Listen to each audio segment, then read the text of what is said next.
So Jared, you had a 49-point win in the under-18s academy on the weekend. You must be pretty happy with that.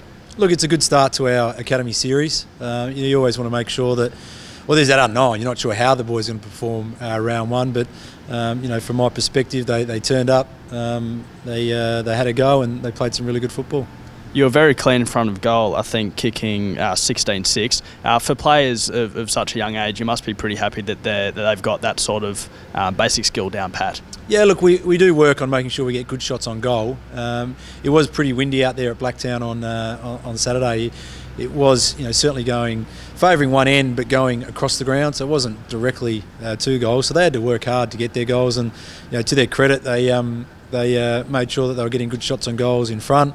And then there was a couple of individuals, Nick Blakey, who kicked 5 straight, which also makes the more goals than points, which is a good result for the team. Now, obviously, it is a cliche, but it was a 4-quarter performance. How pleasing is that? Yeah, look, it is. I guess it's a full credit to our S&C guys. It was windy. It was about 32 degrees, which we're sort of not used to, but used to, because we haven't had that cooler change yet. But it's certainly pretty hot to play football. But the strength and conditioning led by Steve Kelly had the boys really fit and ready to go.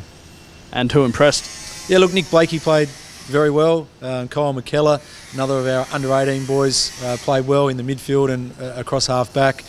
Sam Wicks, who went through the midfield. Zach Cameron, Christian Loon, who are undersized ruckmen, but certainly competed very well in the ruck.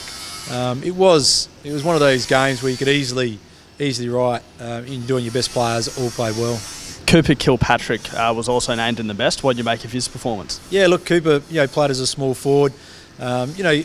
I guess the thing really been working hard with Cooper on is his defensive pressure, and I think he got 3 goals. But what I'm most pleased, I think he had 5 tackles. So, right from the start, he was putting the pressure on the Brisbane defenders, keeping the ball in our forward line. And when you do that, you not only Cooper gets a chance to kick a goal, but the team gets a chance to kick a goal.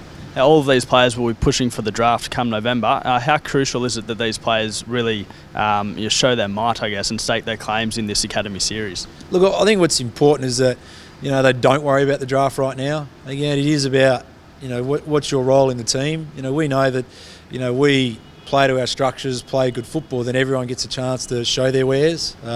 As I said, Keeler got his opportunities, kicked 3 goals, but it was because of the defensive pressure that he put on, the stuff he did for the team there. And Kyle McKellar, who played in the midfield, went to half back just because, again, it was so hot, we needed rotation. So these guys get opportunities to show their strengths, but provided they continue to do that in the team framework, then they'll be successful.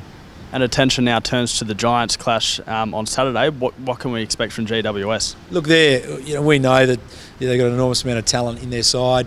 We know that all the way through from our senior team all the way through the academies there's that rivalry. So we've managed to get the wood over them last year, but I know they'll be looking to turn the tables this year. So look, it's going to be a great matchup on Saturday. So I guess for all the Swannies fans, come here Friday night, cheer the seniors on, and then head out to Blacktown. We've got the under-18s, and there'll also be an under-16 side there as well. So get out there, support the boys, and I'm sure they'll put on a good show.